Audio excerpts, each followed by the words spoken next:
ឈ្មោះនួនល្អងគេថាអូនខ្មៅតែតាមការពិតសាច់ស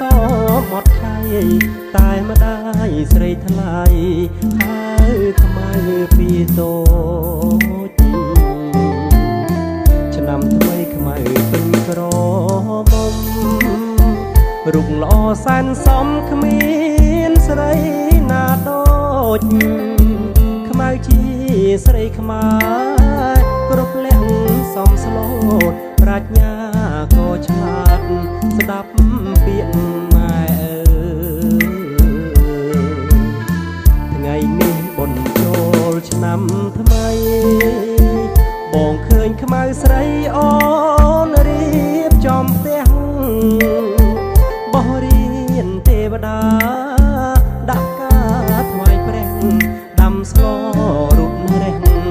ជូនម្ដាយទៅវត្ត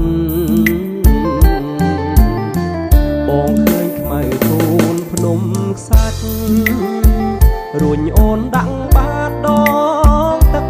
ស្រង់ព្រះជួនងារឃើញបងញញឹមសែនស្រស់អូនខ្មៅតែឈ្មោះសាច់សដូចសំឡី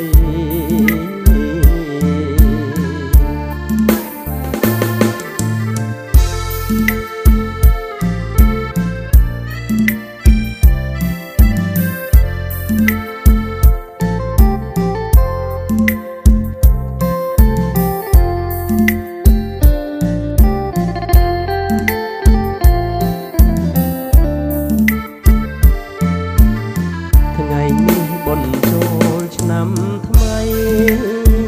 បងឃើញខ្មៅស្រីអូនរៀបចំផ្ទះបោះរៀនទេវតាដាក់ការថ្វាយព្រះដាំស្លរុករះជូនម្ដាយទៅវត្ត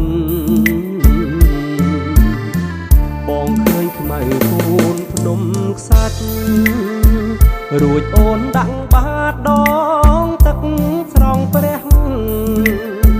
ជួនងារឃើញប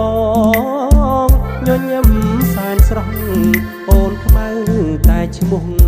សាច់សដូចសំឡី